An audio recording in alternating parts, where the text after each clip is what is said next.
Hello दोस्तों, कैसे हो आप सब। उम्मीद है आप सब बहुत अच्छे होंगे। आज हमने एक और सीरीज़ स्टार्ट की है जिन भी बच्चों को यूपीएससी में पीएसआईआर ऑप्शनल है हिंदी मीडियम के लिए। तो जो पेपर 1 होता है, पेपर 1 में हमें जो है इंडियन पॉलिटिकल थॉट्स और वेस्टर्न पॉलिटिकल थॉट्स वाला पोर्शन देखने को मिलता है। तो उसी में अपन जो है आज वेस्टर्न पॉलिटिकल थॉट्स को स्टार्ट कर रहे हैं। ठीक है, तो बेसिकली आपको रफ आइडिया होगा इसी के कौन कौन से विचारक जो हैं हमारे उसमें हैं।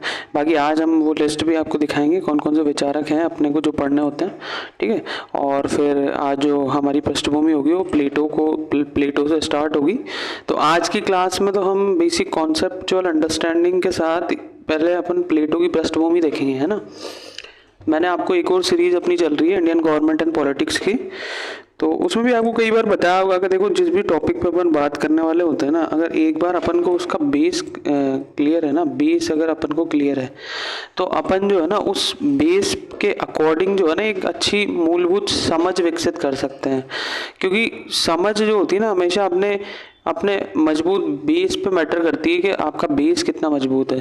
तो बेसिकली जब भी हम विचारकों को भी पढ़ते हैं ना तो देश काल की परिस्थितियाँ बहुत मैटर करती है। जिन देश काल की परिस्थितियों में वो व्यक्ति जिस तरीके की बात बोल रहा था, जिस तरीके के विचार वो दे रहा था, है ना, वो बहुत मैटर करता है। तो हम क्या करेंगे, हमारा जो पैटर्न होगा चीज़ों को समझने का है WPT वाले पोर्शन में, वो ये होगा कि जब भी हम किसी थिंकर को लेंगे ना तो एक क्लास में चाहे 10-20 मिनट 25 मिनट जो भी लगे उसमें पहले अपन ना उस देश काल की परिस्थितियों में बात करेंगे। तब ना आपका एक पर्सपेक्टिव डेवलप होगा। आप बिल्कुल प्लेटो की तरह ना सोच पाओगे कि यार प्लेटो अगर कोई बात कह रहे हैं तो वो क्यों कह रहे हैं, है ना। और बेसिकली इन लोगों को समझना इसलिए ज़रूरी है क्योंकि भाई सिंपल सी चीज़ है, आज हम इनको पढ़ भी क्यों रहे हैं, है ना। ये तो अब प्लेटो का जो जन्म है अगर आप देखा आज अपन कंपेयर करें तो लगभग 2500 साल पहले इन्होंने जो विचार दिए हैं वो आज भी इतने प्रासंगिक है। तभी ना हम पढ़ रहे हैं, तभी तो यूपीएससी ने उसको जो अपने सिलेबस में इंक्लूड किया हुआ है ना। तो ज़रूरी हो जाता है इस पॉइंट पे कि हम एक बार उनकी पृष्ठभूमि के बारे में भी जानें। ठीक है, तो एक बार अपन बात करते हैं इनके बारे में। तो ये एक लिस्ट है जो अपने पीएसआईआर में जो विचारक शामिल हैं उनकी ये लिस्ट है। और उसमें जो प्राचीन चिंतक जो प्राचीन विचारक हैं ना उनमें 2 हैं, प्लेटो और अरस्तु। उसके बाद जो बाकी के सारे हैं वो आधुनिक हैं। ठीक है, तो इन पे एक एक करके अपन बात करेंगे। और मेरे को उम्मीद है कि पीएसआईआर ऑप्शन वाले बच्चों के पास ये लिस्ट होगी कौन कौन से विचारक जो उन्हें पढ़ने होते हैं।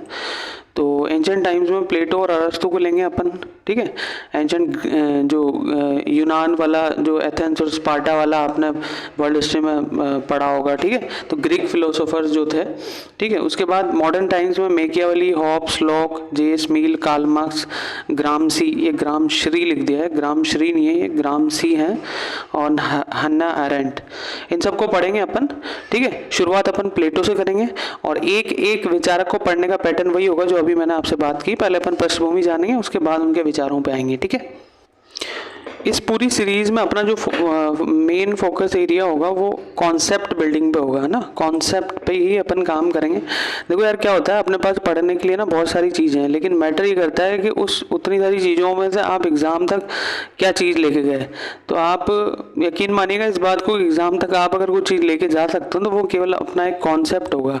और ये केवल पीएसआईआर के लिए ही नहीं है, ओवरऑल जर्नी में जितने भी टॉपिक्स आप पढ़ोगे, जितने सब्जेक्ट्स आप पढ़ोगे, हमें केवल एक चीज़ जो है वो तैयार करनी है, वो है कॉन्सेप्ट। शुरू में आप पीएसआईआर पे जो है पकड़ बना, उसके बाद लास्ट तक जब हम पीक लेवल पे होता है ना अपनी प्रिपरेशन में, स्पेशली यूपीएससी की बात करें तो बहुत सारे सब्जेक्ट्स हैं। ठीक है, आप उस पेपर पैटर्न को अगर अपन देखें अपने मेंस के को, एक थोड़ी सी रफ बात कर रहे हैं, है ना, टॉपिक से हटके, तो इन सारे सब्जेक्ट से अपन एक एक कॉन्सेप्ट जो है अपना बिल्ड करते हैं। ठीक है, और बेसिकली वो सारा मिलकर के एक आपका ओवरऑल पर्सपेक्टिव डेवलप करता है और आपका एक कॉन्सेप्ट तैयार होता है। तभी आप इंटरकनेक्ट कर पाते हो चीज़ों को ना। अभी तो आप अलग अलग पढ़ रहे हो, है ना। जैसे मॉडर्न एरा में आप मान लो इंडियन नेशनल मूवमेंट पढ़ रहे हो हिस्ट्री में, है ना, मॉडर्न हिस्ट्री में। तो इंडियन नेशनल मूवमेंट आपने हिस्ट्री में पढ़ा और उसी चीज़ को अगर आप पीएसआईआर में पढ़ोगे इंडियन नेशनल मूवमेंट को, तो आप देखोगे कि पीएसआईआर में अपन को उसका पॉलिटिकल पर्सपेक्टिव देखना होता है। लेकिन कॉन्सेप्ट इंडियन नेशनल मूवमेंट का जो है हिस्ट्री में भी वही है जो पॉलिटी में है। ठीक है, तो बेसिकली आप चीज़ों को समझो, जब यूपीएससी क्वेश्चन पूछती है तो वो इंटर डिसिप्लिनरी अप्रोच लेके पूछती है। वो ऐसा नहीं है कि हिस्ट्री है तो हिस्ट्री, देखो एक लेवल के बाद सारे सब्जेक्ट्स जो है इंटरकनेक्टेड होके आपको क्वेश्चंस पूछने का एक पैटर्न बनता है यूपीएससी का ना। इसलिए मैं आपसे कह रहा हूँ कि एक चीज़ पे हमेशा फोकस करो, कॉन्सेप्ट पे। भाषा मैटर नहीं करती। अगर यूपीएससी का एग्ज़ाम, जैसे मेंस एग्ज़ाम की बात करें तो लगभग 2,500 से 3,000 लोग अगर मान लो मेंस एग्ज़ाम दे रहे हैं, है ना, तो 2,500 से 3,000 लोगों में से लगभग कितने बच्चे क्लियर कर लेंगे। एग्जाम्पल दे रहा हूँ मैं रफ, 2,500 से 3,000 लोगों का। हालांकि 23 वाले अटेम्प्ट में 14,000 के कुछ ऊपर बच्चे पीटी क्रैक किए थे, है ना। तो एक रफ एग्जाम्पल लेके चल रहे हैं। मान लो कि 2,500 बच्चे या मान लो 3,000 बच्चे मेंस लिख रहे हैं, तो उन 3,000 बच्चों में से सब लोग जो आंसर्स लिखेंगे ना, वो सबके शब्द अलग अलग होंगे, लेकिन जो जो अच्छे स्टूडेंट्स होंगे ना, जिन्होंने अच्छा कॉन्सेप्ट बिल्ड किया होगा, आप देखोगे शब्द उनके कुछ भी हो लेकिन कॉन्सेप्ट हमेशा उनका सेम ही होगा, ठीक है। वो कॉन्सेप्ट वो होगा जो क्वेश्चन की डिमांड के अनुसार होगा, जो जो उन्होंने तैयार किया है अपना ना इंटर डिसिप्लिनरी अप्रोच के साथ। तो ये रफ अंडरस्टैंडिंग बनाने के लिए मैं आपको ये बात बार बार बोलता हूँ, हर वीडियो में मैं आपको इस चीज़ पे जो है बोलूँगा ताकि आप काम करो, है ना। ये प्लेटो हैं, एक बार इनका देख लो फेस, ताकि इमेजिन कर पाएँ कि अपन किन के बारे में बात करने वाले हैं, ठीक है। और इनकी अगर जन्म की बात करें तो 428 से 427 BCE में इनका जन्म हुआ। BCE को पहले बिफोर BC बोलते थे, बिफोर क्राइस्ट, लेकिन अब जो है इसका ग्लोबल सिनेरियो में चेंज कर दिया है ये। अब इसको BCE बोला जाता है। BCE का मतलब होता है बिफोर कॉमन एरा, ठीक है। जो कॉमन एरा था उससे पहले। जैसे एक एग्जाम्पल समझो, हालांकि हिस्ट्री वाले टीचर ने आपको या फिर कभी पढ़ा होगा आपने हिस्ट्री में, ठीक है। जैसे मान लो ये एक टाइमलाइन है, ठीक है, ये है 0, ठीक है। ये वाला जो एरा आ जाता है ये ईसा पूर्व वाला है, सॉरी ईसवी सन वाला है, ठीक है। और ये वाला जो एरा है ये ईसा पूर्व वाला होता है, ठीक है, ईसा पूर्व, ठीक है। ये एक टाइमलाइन लेके चलते हैं। मान लो ये यहाँ, तो पहले क्या है, क्राइस्ट का जन्म जहाँ से हो वहाँ से ये मान लिया जाता है। तो इससे पहले वाला ईसा पूर्व, ईसा मसीह के जन्म से पूर्व, और इससे पहले वाला ईसा मसीह के जन्म के बाद, ठीक है। अब यहाँ आओ, इनका जो वो है वो क्या बता रखा है, 428 से 427 BCE, यानी ये घटना किस पार्ट में आएगी यहाँ पे अगर अपन अंडरलाइन करें तो ये इस एरा की बात चल रही है, ठीक है, बिफोर कॉमन एरा। अभी जो पहले इसको BC बोला जाता बिफोर क्राइस्ट, अब इसको BCE बोल दिया गया है। पहले इस पॉइंट को BC बोलते थे अपन, अब इसको BCE बोलते हैं, ठीक है, बिफोर कॉमन एरा। तो इनका जन्म कब हो रहा है, एक सेकेंड यार, हाँ, 427 से 428 BCE, ठीक है, इसमें इनका जन्म हुआ। यानी अगर आज से कंपेयर करें तो लगभग कितने 2500 साल पहले की बात चल रही है, ठीक है। तो 2500 साल, आज से लगभग 2500 साल पहले इनका जन्म होता है। ये सब चीज़ें याद करने के लिए नहीं है, आप इन सारे फैक्चुअल डेटा को रटने मत लग जाना ना। अपन एक पृष्ठभूमि में बात करेंगे, जिस व्यक्ति के बारे में अपन बात करने जा रहे हैं वो कौन है, कब उनका जन्म हुआ, हमें रफ आइडिया होना चाहिए, ठीक है। तो एक कॉन्सेप्ट बिल्ड करो, रिलैक्स माइंड से चीज़ों को समझने की कोशिश करो, कुछ भी याद नहीं करना है। माइंड को बिल्कुल मैसेज मत दो कि मेरे को कोई थॉट, ये फैक्चुअल डेटा याद करना है, कुछ भी याद नहीं करना। प्रेशराइज बिल्कुल मत करो, केवल कॉन्सेप्ट बिल्ड करो, अच्छे से समझो, ठीक है। तो एक रफ चीज़ अपन ने समझी कि भाई फलानी टाइम पीरियड में इनका जन्म होता है, ठीक है। जन्म कहाँ होता है, जन्म इनका एथेंस में होता है। एथेंस क्या था, एक पॉलिस स्टेट था। पॉलिस स्टेट से क्या अर्थ है, बेसिकली छोटे छोटे से नगर राज्य हुआ करते थे, जिनमें एक एथेंस था, स्पार्टा था, ऐसे थे। एथेंस जो था वो डेमोक्रेटिक था, स्पार्टा जो था वो मतलब वहाँ पे राजतंत्र था, ठीक है। तो ये एक एक्स्ट्रा चीज़ मैं आपको बता रहा हूँ। हालांकि अब आप केवल यहाँ इतनी सी बात समझो कि एथेंस में इनका जन्म हुआ था। एथेंस एक पॉलिस स्टेट था। पॉलिस स्टेट मतलब छोटे छोटे नगर राज्य हुआ करते थे, ठीक है। वर्ल्ड हिस्ट्री में भी इनके बारे में काफ़ी डेप्थ में पढ़ोगे अपन, जब वर्ल्ड हिस्ट्री पे कभी बात करेंगे तो वहाँ पर स्पेशली आपको सब बताएंगे कि ये जो नगर राज्य कैसे बने थे, ठीक है। और ये पहाड़ी वाले स्टेट्स हुआ करते थे, पहाड़ियों का एक समूह था, ठीक है। इन्हीं को पॉलिस स्टेट्स बोला जाता था। पूरा वहाँ पे अपन अच्छे समझेंगे, लेकिन अभी अपन पॉलिटिकल फिलोसफी भी बात कर रहे हैं, है ना। तो अभी अपन को जानने के लिए क्या है कि एथेंस में इनका जन्म हुआ। हुआ? एथेंस क्या था? एक पॉलिस स्टेट था। पॉलिस स्टेट का मतलब क्या होता है? छोटे छोटे नगर राज्य। अब बात करते हैं कि इनका जन्म किस पृष्ठभूमि में, कैसे परिवार में हुआ था। ठीक है, तो पॉलिस स्टेट में इनका जन्म हुआ, कुलीन परिवार में इनका जन्म हुआ था, यानी इनकी फैमिली जो थी वो अच्छी खासी फैमिली से आती। कुलीन परिवार यानी एरिस्टोक्रेट्स, है ना, जो होते थे ना, आपने कभी नाम सुना होगा इनको, नहीं, अच्छे अच्छे घराने में इनका जन्म हुआ है।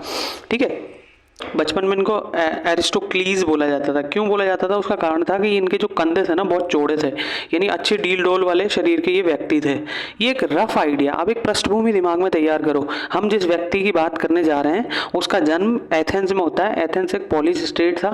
उस पॉलिस स्टेट में एक अच्छा खासा कुलीन परिवार था। उस कुलीन परिवार में ये व्यक्ति जन्म लेता है। बचपन में इनको चौड़े कंधे वाला बोला जाता था। ठीक है, ये एक CUET PG और UG वाला फैक्ट है, लेकिन ये भी हमें जानना होता है क्योंकि एक पृष्ठभूमि छोटी छोटी चीजों से मिलकर तैयार होती है। ठीक है, तो आपको अब तक एक रफ आइडिया लग गया कि हम किन के बारे में बात करने जा रहे हैं। ठीक है, अब जो है अपन आगे चलते हैं और अब देखते हैं कि इन पे जो प्रभाव था वो किन किन लोगों का था। ठीक है, तो एक बेसिक कॉन्सेप्ट बिल्ड करने के लिए मैंने आपके लिए शॉर्ट नोट्स तैयार किए, अपने ही खुद के जो नोट्स हैं मेरे उन्हीं से। ठीक है, तो प्रभाव की अगर बात करें तो सबसे पहला प्रभाव इन पे अगर किसी का था तो वो सुकरात का था। अब आप बोलोगे यार सुकरात कौन है? तो एक रफ टाइमलाइन और अब मैं आपको बता देता हूँ। सुकरात, प्लेटो, एरिस्टोटल, अरस्तु और अलेक्जेंडर। एक सेकेंड,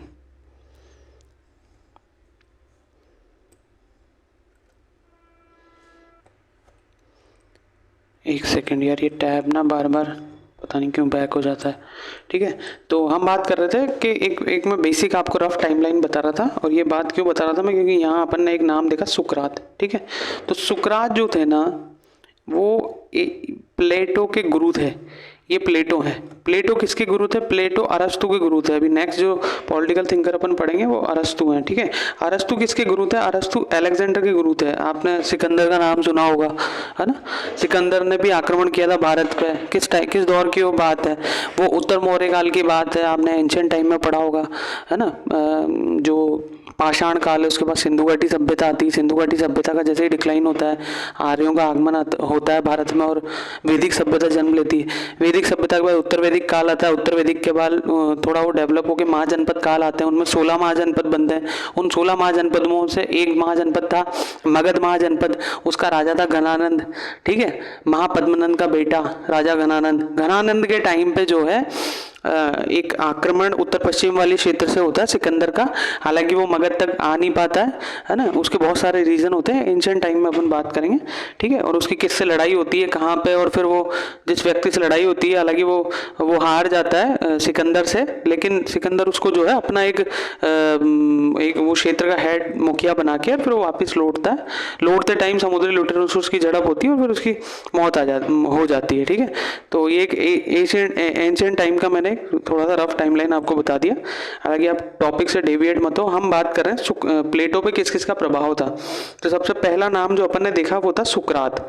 ठीक है, सुकरात का रफ टाइमलाइन आपको पता लगा कि सुकरात कौन था। ठीक है, सुकरात जो थे वो प्लेटो के गुरु थे। और थोड़ा सा रफ आइडिया इनके बारे में जानो कि सुकरात कौन थे। प्लेटो के गुरु थे, बहुत तार्किक व्यक्ति थे। उस दौर के युवाओं पे इनका बहुत असर था। ठीक है, उस दौर के जो युवा थे, युवा वर्ग में इनका बहुत असर था। ये शासक जो है ये गलत लिख दिया है। ठीक है, उस वर्ग के युवाओं पे इनका बहुत असर था। टाइपिंग एरर होते रहते हैं। ठीक है, उस वर्ग के युवाओं पे जो है इनका बहुत असर था। और उस वर्ग के युवाओं पे असर होने के कारण जो शासक वर्ग था ना उस दौर का, वो शासक वर्ग इनसे बहुत नाराज रहा करता था सुकरात से। वो बोलते थे यार ये तो ना युवाओं के मस्तिष्क को जो है ना भ्रमित कर रहे हैं। ये जो व्यक्ति है ये युवाओं के मस्तिष्क को भ्रमित कर रहा है ना। तो उनको क्या है, मृत्युदंड दे दिया गया। जहर का प्याला उस टाइम पे पिला करके मृत्युदंड दिया जाता था। और देखो मृत्युदंड का तरीका सब जगह अलग अलग होता है। ये आप मत सोचना कि जहर का प्याला क्यों पिलाया, फांसी क्यों नहीं दी, है ना। उस दौर में जो चीज़ें अपनाई, जिस तरीके जो तरीका फॉलो किया जाता था वो उन्होंने किया। जैसे आज भी आप देखो तो इंडिया में क्या है, इंडिया में फांसी दी जाती है। अमेरिका में अगर किसी को फांसी मिलती है तो वहाँ पे क्या है, वहाँ गैस चैम्बर के अंदर फांसी देते हैं। ठीक है, तो एक रफ आइडिया आप समझो कि सुकरात बहुत तार्किक व्यक्ति थे। ठीक है, प्लेटो के गुरु थे। उस दौर के युवाओं पे सुकरात का बहुत असर था। तो उससे क्या है, वहाँ का जो शासक वर्ग था ना वो नाराज रहा करता था। ठीक है, ये शासक जो है, यहाँ पे टाइपिंग एरर हो गया है, शासक ऐसे नहीं लिखते हैं, शासक ऐसे लिखते हैं ना, ऐसा मत सोचना कि इन्होंने गलत लिख रखा है ना, थोड़ी बहुत हो जाती है यार जल्दबाजी में। ठीक है, तो ये जो चीज़ है वो हमने समझा कि प्लेटो पे किसका प्रभाव था। ठीक है, अब आप देखोगे ना, प्लेटो का एक ज्ञान सिद्धांत अपन आगे पढ़ेंगे। ठीक है, इनके टॉपिक्स में अपन जो है पढ़ेंगे। जो ज्ञान सिद्धांत था, उस ज्ञान सिद्धांत पे सबसे ज़्यादा असर जो है सुकरात के विचारों का नज़र आता है। ठीक है, हमारा टॉपिक है प्लेटो पे प्रभाव किन किन का था, है ना। हम प्लेटो की पृष्ठभूमि समझ रहे हैं। अभी ये मत सोचना कि टॉपिक स्टार्ट हो गया, टॉपिक स्टार्ट नहीं हुआ है, हम पृष्ठभूमि समझ रहे हैं। जिस व्यक्ति पे अपन बात करने वाले हैं, बहुत डेप्थ में बात करेंगे अपन PSIR के पर्सपेक्टिव से, है ना, एक भी चीज़ नहीं छोड़ेंगे। लेकिन एक कहानी के तौर पे अपन चीज़ों को समेटने से पहले जो है एक रणनीति तैयार कर रहे हैं ना, एक पृष्ठभूमि बना रहे हैं। ठीक है, तो सुकरात के बारे में अपन ने जाना कि ज्ञान सिद्धांत जो प्लेटो ने दिया था वो क्या था, आगे बात करेंगे बहुत डेप्थ में। ठीक है, तो उनके ज्ञान सिद्धांत के जो सिद्धांत था ना, उसमें बहुत ज़्यादा असर जो है प्लेटो के विचारों का हमें देखने को मिलता है। ठीक है, और जब इनको मृत्युदंड दिया गया ना सुकरात को, तो यार इस चीज़ से ना प्लेटो पे बहुत भयंकर, यूँ मान लो धक्का सा लग गया। होता है ना, मान लो कोई शिक्षक से हमारा बहुत प्रेम होता है, कोई गुरु है, ठीक है, ट्यूनिंग हमारी उनसे बैठ गई है, वो कोई चीज़ हमें समझा रहे हैं तो वो एक लय में अंदर जाता है। ठीक है, बहुत मुश्किल से मुश्किल चीज़ हो, वो भी दिमाग में बिल्कुल एक लय में बैठ जाती है। तो बिल्कुल इन्होंने भी, इनका पूरा व्यक्तित्व निर्माण जो है सुकरात के विचारों से हुआ है, सुकरात की छत्र छाया में हुआ है। तो इनको बड़ा धक्का लगा यार, मतलब सुकरात जैसे व्यक्ति को ये लोग अगर फांसी दे रहे हैं तो मतलब तो फिर तो कौन बचेगा ना, अगर इतना अच्छा इंसान अगर इनको बहा नहीं रहा है ना, तो फिर क्या है। तो इनको बड़ा धक्का सा लगा। तो ये है ना 10-12 साल के लिए भ्रमण पे निकल गए। और कहने को ये भी मिलता है कि उस दौर में ये भारत भी आए, गंगा के तट पर भी आए। ठीक है, उसके बाद काफ़ी टाइम बाद ये वापस गए, है ना, वापस एथेंस गए। और वहाँ पे जाके इन्होंने क्या किया, इन्होंने एक चीज़ रियलाइज़ करी कि यार सबसे ज़रूरी जो चीज़ है ना, वो है कि शासक वर्ग का ज्ञानी होना, शासक वर्ग का ज्ञानी होना बहुत ज़रूरी है। शासक वर्ग का ज्ञानी होना किस लिए ज़रूरी है, क्योंकि अगर हम चाहते हैं ना कि इस समाज में, ठीक है, ज्ञानी व्यक्ति जिंदा रहे, ताकि वो अपना ज़्यादा से ज़्यादा बेहतर इस समाज को वापस दे पाए अपने विचारों से, अपने कामों से। ठीक है, तो जो शासक वर्ग है ना, उसका जो है ज्ञानी होना बहुत ज़रूरी है, उसका समझदार होना बहुत ज़रूरी है। ये रियलाइज़ करते हैं प्लेटो। ठीक है, कि जो शासक वर्ग है उसका ज्ञानी होना बहुत ज़रूरी है। ये यहाँ भी शासक, ठीक है, तो उसका ज्ञानी होना बहुत ज़रूरी है। नहीं तो क्या होगा, नहीं तो अच्छे लोग जो है ना वो मरते रहेंगे। ठीक है, तो इसके लिए प्लेटो ने क्या किया, प्लेटो ने एक संस्था बनाई, संस्था का नाम था अकेडमी। ठीक है, आपने अकेडमी नामक संस्था का नाम सुना होगा। वो प्लेटो ने इस्टेब्लिश की थी। कहाँ की थी, एथेंस में की थी। एथेंस क्या था, पॉलिस स्टेट था। पॉलिस स्टेट माने नगर राज्य, नगर राज्य माने छोटा था नगर राज्य। ठीक है, और ये अकेडमी नामक जो संस्था थी ना, इसको यूरोप की पहली संस्था माना जाता है, इसको दर्जा प्राप्त है यूरोप की पहली संस्था का। ये एक फैक्चुअल मतलब एक फैक्चुअल डेटा एक्स्ट्रा है। ठीक है, तो आप चाहो तो इसका यूज़ कई सारे एग्जाम्स में कर सकते हो ना। बेसिक आपको कॉन्सेप्ट पता लगा यहाँ से कि भाई प्लेटो कौन थे और उनके विचारों पे किसका सबसे ज़्यादा प्रभाव था। ठीक है, तो यहाँ तक अपन ने बात की। अब अपन जो आगे इनकी ग्रंथ शैली जो है ना उस पर बात करते हैं। ये जो बुक्स लिखा करते थे ना, वो एक उस शैली पे अपन बात कर रहे हैं। वो मेथड था डायलॉग मेथड। जैसे मान लो अपन किसी से बात कर रहे हैं, है ना, कन्वर्सेशन का मेथड जो होता है ना, किसी ने, मैंने कुछ प्रश्न किया, आपने कुछ जवाब दिया, मैंने कुछ प्रश्न किया, आपने कुछ जवाब दिया, मैंने कुछ प्रश्न किया, आपने कुछ जवाब दिया।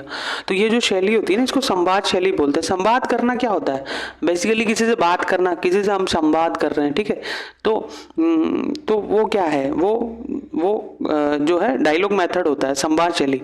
तो इनकी जो बुक्स है ना, जो ग्रंथ शैली जो इनकी है वो संवाद शैली है। संवाद शैली में बेसिकली इन्होंने क्या किया है, इनका जो एक पक्ष है ना, उसमें मान लो ये बुक है, ठीक है, इस बुक में दो व्यक्ति हैं, तो ये क्वेश्चन कर रहा है बार बार बार बार बार बार, या यही नहीं और भी बहुत सारे व्यक्ति हैं, मान लो ये सब क्वेश्चन कर रहे हैं और एक व्यक्ति है ये जवाब देगा इन सबके लास्ट में। ठीक है, जैसे एक एग्जाम्पल मिलता है कि कई सारे लोग हैं उसमें न्याय को परिभाषित करते हैं कि न्याय क्या है ना। प्लेटो की एक बुक है द रिपब्लिक, यहाँ नाम भी लिखा हुआ है मैंने, द रिपब्लिक, उसमें न्याय क्या है, ठीक है। तो न्याय पे जब बात हो रही है तो कई सारे उस दौर के जो थिंकर्स हैं वो अपना अपने विचार दे रहे हैं, जो ज्ञानी व्यक्ति हैं वो अपने अपने विचार दे रहे हैं, और लास्ट में फिर एक व्यक्ति सुकरात उसका अंतिम निष्कर्ष देते हैं कि भैया A B C तुम तीनों गलत हो, ठीक है, और ये जो मैं बात बता रहा हूँ ये सही है। फिर वो ये भी बताएंगे कि ए तुम इसलिए गलत हो, तुम इसलिए गलत हो, तुम इसलिए गलत हो, यानी तार्किक रूप से, ऐसा नहीं मुंह उठा के बोलते हैं नहीं यार तुम गलत हो, है ना। वो बेसिकली एग्जाम्पल के साथ, तर्क के साथ जो है चीज़ों को रखेंगे।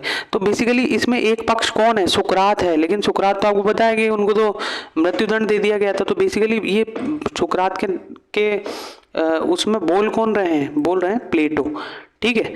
तो बेसिकली विचार तो वो प्लेटो के हैं, लेकिन पक्ष कौन रख रहा है, सुकरात के उससे रख रहे हैं ये, है ना। तो डायलॉग मेथड है, ठीक है। और सुकरात जो है अंतिम निष्कर्षदाता जो है इनकी बुक्स में होते हैं, है ना। बहुत सारे लोग जो है उसमें क्वेश्चन करेंगे, उसके बाद सुकरात उस चीज़ का आंसर देंगे।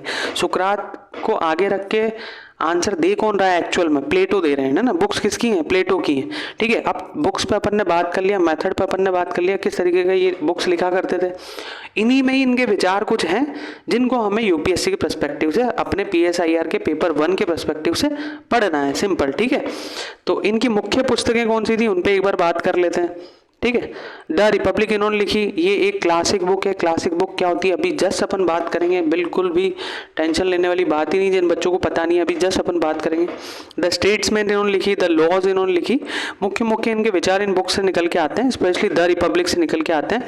स्पेशली जस्टिस को लेके जो इनकी थ्योरी है ना, थ्योरी ऑफ जस्टिस, न्याय क्या है, व्यक्ति के लिए न्याय क्या है, राज्य के लिए न्याय क्या है, ठीक है। व्यक्ति के 3 गुण, ठीक है, वो कौन से हैं, उन गुणों के आधार पर उन्होंने बताया कि व्यक्ति कब माना जाएगा कि वो मतलब पूर्ण न्याय कर रहा है अपने साथ, ठीक है, और राज्य को कब माना जाएगा कि वो न्यायपूर्ण है, ठीक है। तो बेसिकली रॉल्स के न्याय सिद्धांत से भी पहले, है ना, एक न्याय पे अगर किसी व्यक्ति ने बात की तो प्लेटो ने की है। कहाँ की है, उनकी द रिपब्लिक में की है।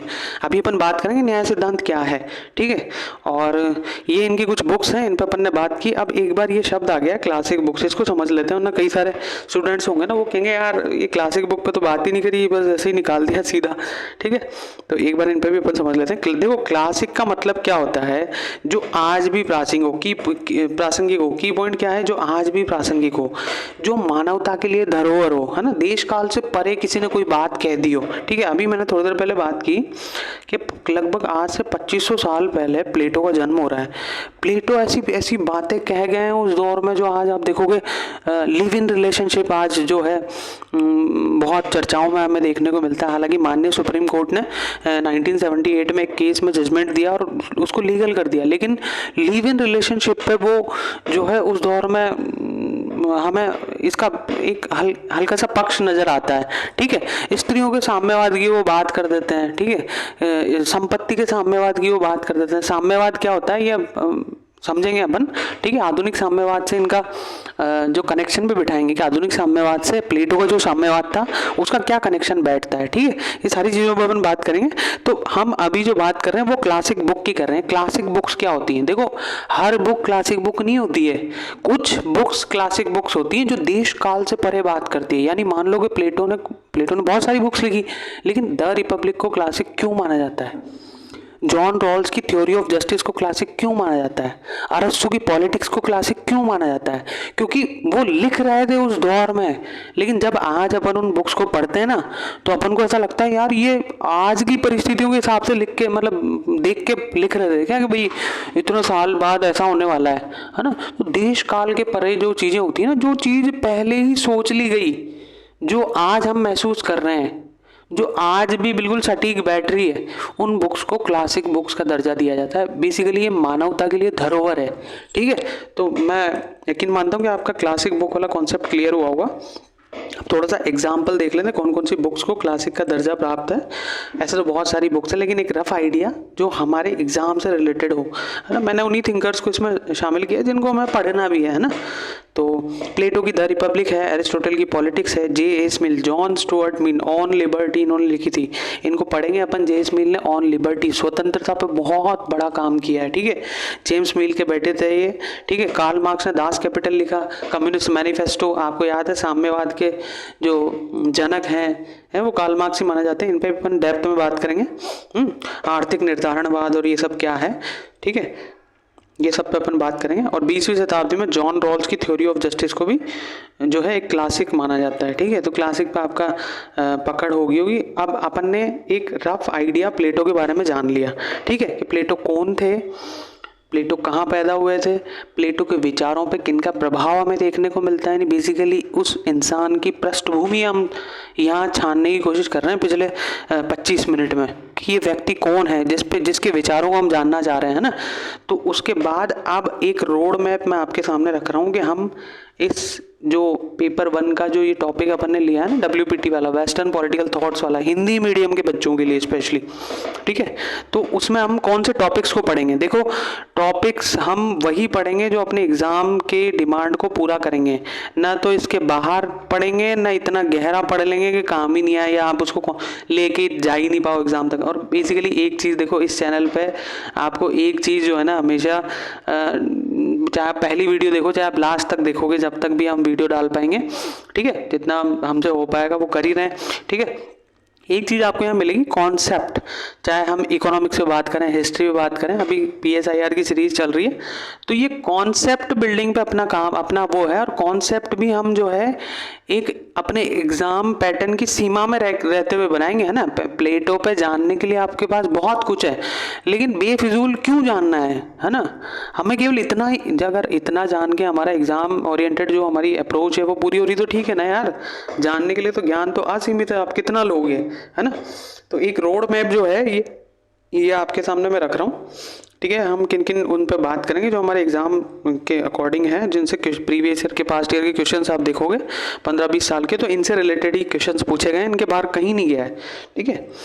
तो पहला जो है, हम प्लेटो के विचार कह लो या इनके सिद्धांत कह लो, जिनको हमें इनका बढ़िया ऑपरेशन करके पढ़ेंगे, ठीक है। पॉजिटिव नेगेटिव मूल्यांकन, योगदान, आलोचना सब पढ़ेंगे, ठीक है। पहले अपन प्लेटो का न्याय सिद्धांत पढ़ेंगे कि प्लेटो का न्याय सिद्धांत क्या है, व्यक्ति के लिए न्याय क्या है, राज्य के लिए न्याय क्या है। प्लेटो का शिक्षा सिद्धांत पढ़ेंगे, इन्होंने अलग अलग टाइमलाइन डिसाइड किया है कि कब से कब तक किस लेवल की व्यक्ति को शिक्षा लेनी चाहिए। उसके बाद अगर एग्जाम्स होंगे उनमें फेल हो जाएंगे तो जो फेल होंगे वो क्या करेंगे, जो पास होंगे वो क्या करेंगे, जो पास होंगे उनमें आगे किस एज में जाके एग्जाम होगा। और फिर अंत में एक फिलोसोफर किंग बनेगा, दार्शनिक शासक, ये भी एक सिद्धांत है इनका। वो कौन होगा, फिलोसोफर किंग क्या होगा, वो भी अपन पढ़ेंगे, ठीक है। साम्यवाद में इन्होंने बात की, देखो कार्ल मार्क्स को तो अपन इतना लेट पढ़ रहे हैं, कार्ल मार्क्स से भी बहुत पहले साम्यवाद के बीज हमें नजर आ जाते हैं प्लेटो के विचारों में, ठीक है। जब वो बात करते हैं किसकी, स्त्री के साम्यवाद की, जब वो बात करते हैं संपत्ति के साम्यवाद की, जब वो बात करते हैं ना इनकी, तो हम उसके बीज हमें आधुनिक साम्यवाद जो है ना उसका बीज हमें प्लेटो के विचारों में नजर आ जाता है, ठीक है। तो आधुनिक साम्यवाद से अपन उनकी तुलना भी करेंगे, है ना। ऐसा तो है ही नहीं कि बस प्लेटो को पढ़ लिया और कार्ल मार्क्स को पढ़ लिया अलग अलग, ऐसा नहीं होता ना। कंपैरिजन करके हमें एक कंपैरेटिव अप्रोच भी देखनी होगी ना, तो हम दोनों को कंपेयर करके भी देखेंगे कि दोनों में क्या समानताएं हैं, ठीक है। तो हम जो है न्याय पे, शिक्षा पे, प्लेटो के साम्यवाद पे बात करेंगे, ठीक है। प्लेटो का दार्शनिक शासक कौन था, कैसे बनता था वो, ठीक है। उसके थॉट्स क्या दिए हैं, प्लेटो ने क्या विचार दिए दार्शनिक शासक के लिए, उस पर अपन बात करेंगे। प्लेटो का आइडियल स्टेट क्या था, आदर्श राज्य क्या सिद्धांत क्या था, किस राज्य को आदर्श राज्य माना प्लेटो ने, ठीक है, उस पर बात करेंगे अपन। और प्लेटो को अपन प्रथम फांसीवादी के रूप में भी देखेंगे। अब आप बोलोगे यार ये तो बड़ा आदर्शवादी बातें कर रहे हैं, आइडियल स्टेट, आइडियल किंग और ये वो और न्याय, और फिर आप बोलोगे फांसीवादी से कैसे जो है इनको कंपेयर किया। तो एक भूमिका, एक पृष्ठभूमि बनती हुई नजर आती है, ठीक है। और यूपीएससी ने प्रीवियस ईयर क्वेश्चन पेपर में जो है पूछे भी हैं, है ना, क्वेश्चंस। तो प्रथम फांसीवादी के रूप में हम प्लेटो को देखते हैं, है ना। तो इस पे भी अपन एक अंडरस्टैंडिंग विकसित करेंगे, एक कॉन्सेप्ट डेवलप करेंगे ओवरऑल क्या है। और फिर अंत में प्लेटो का अपन योगदान देखेंगे, इनका योगदान क्या है। देखो यार ऑब्वियस सी बात है, योगदान होगा ना तभी ना अपन बात कर रहे हैं ना, ऐसे तो बात कर नहीं रहे होते, ठीक है। तो और एक और चीज हम देख लेते हैं कि आज इनके विचार जो हैं वो कौन से प्रासंगिक हैं, है ना। तो लिव इन रिलेशनशिप इन्होंने उस दौर में इनके विचारों में हमें कहीं ना कहीं नज़र आता है। कहाँ नज़र आता है हम डेप्थ में बात करेंगे, है ना। तो आपको पता लगेगा कि भाई ये बात अपन ने यहाँ इनके आज के विचारों की प्रासंगिकता में शामिल की तो क्यों की, ठीक है। तो लिव इन रिलेशनशिप सही है या गलत है, या आज भी बहुत बड़ा मुद्दा है अब अपने देश में, ठीक है। हालांकि ये ये एक और फैक्ट है जो मैंने इसमें ऐड कर दिया। बद्री प्रसाद बनाम डायरेक्टर ऑफ कंसोलिडेशन केस 1978 का है, माननीय उच्चतम न्यायालय का इस पर जजमेंट था और लिव इन रिलेशनशिप को सुप्रीम कोर्ट ने लीगलाइज कर दिया था, ठीक है। एक एक्स्ट्रा फैक्ट है, लिव इन रिलेशनशिप जो आज बहुत बड़ा मुद्दा है प्लेटो के विचारों में, इसका एक कॉन्सेप्ट हमें बनता हुआ नजर आता है, ठीक है। तो ये प्लेटो की प्रासंगिकता है। स्त्री शिक्षा की झलक मिलती है, प्लेटो चाहते थे कि स्त्रियों की शिक्षा दो, ठीक है, यानी नारीवाद की झलक उनके विचारों में हमें मिल रही है। साम्यवाद के बीज हमें वहाँ देखने को मिलते हैं जब वह नारियों के साम्यवाद, स्त्रियों के साम्यवाद और संपत्ति के साम्यवाद की बात करते हैं, ठीक है। वो प्राइवेट प्रॉपर्टी और प्राइवेट वाइफ तो नहीं बोलेंगे, मतलब वाइफ का जो है वो बोलते हैं कि यार किसी की ना एक पत्नी नहीं होनी चाहिए, ठीक है, किसी का एक बच्चा नहीं होना चाहिए, किसी को पता ही नहीं होना चाहिए मेरी पत्नी कौन है, मेरा बच्चा कौन है ना, ताकि उसको लगाव ना हो उससे, ताकि वो जो है निष्पक्ष बना रहे, नैतिक बना रहे, ठीक है। हालांकि अरस्तु इसका क्रिटिसिज्म भी करते हैं प्लेटो का, आगे जब हम पढ़ेंगे और बोलेंगे यार आप तो बेस को ही हिला दोगे, है ना। आप कनेक्शन देखो, इमोशनल बॉन्डिंग अगर आप खत्म कर दोगे तो व्यक्ति को एक एट द लास्ट पॉइंट जो मोटिवेशन मिलता है ना, वो तो उसकी इमोशनल कनेक्शन से ही मिलता है ना। तो आप उसको ही वो बोल दोगे तो फिर कैसे काम चलेगा। हालांकि ये क्रिटिसिज्म बता दिया मैंने, जो अरस्तु को जब अपन पढ़ेंगे तो वो प्लेटो को भी घेरे में लेंगे इस इशू पे, ठीक है। तो प्लेटो के साम्यवाद के बीज हमें नजर आते हैं। शिक्षा पे वो बात करते हैं कि शिक्षा राज्य के नियंत्रण में रहनी चाहिए, निजी नियंत्रण में रहनी चाहिए, ये जो है आज का प्रश्न है। लेकिन शिक्षा पे वो बात करते हैं, शिक्षा कौन देगा, कैसे होगी शिक्षा, पूरा एक प्रोसेस वो बताते हैं। और प्लेटो को पढ़ के एक जो चीज़ सबसे शानदार पता लगेगी ना आपको, वो है तर्कों का महत्व, ठीक है। तर्क क्या होते हैं, तर्कों का क्या महत्व है ना। ओवरऑल जो चीज़ है वो आपको यहाँ समझ आएगी। तो ये सारी बातें अपन ने जानी, बहुत बहुत शुभकामनाएं आपको, और उम्मीद है कि ये लेक्चर आपके लिए हेल्पफुल रहा होगा। प्लेटो की पृष्ठभूमि पे अपन ने बात की है, अब अपन प्लेटो के विचारों को जानेंगे। नेक्स्ट लेक्चर जब भी आएगा, बहुत बहुत शुभकामनाएं। एक बार और इस क्लास को देखना और रिलैक्स माइंड से, फ्री माइंड से, बिना अपने दिमाग को प्रेशराइज किए हुए कि यार वेस्टर्न पॉलिटिकल थॉट्स हैं, पता नहीं क्या होगा, इतने बड़े बड़े दार्शनिक, अरे भैया कुछ भी नहीं है, कॉन्सेप्ट है, कॉन्सेप्ट मैं गारंटी ले रहा हूँ। आप कुछ दिन बाद बोलोगे यार ये बोला प्लेटो ने, ये तो मैं यूं ही समझ गया, और मैं समझा भी सकता हूँ और 150-250 शब्द इस पर लिख भी सकता हूँ, यकीन मानो, ठीक है। बहुत बहुत शुभकामनाएं, बहुत बहुत शुभकामनाएं। अच्छे से मेहनत कीजिए और आगे बढ़िए। धन्यवाद।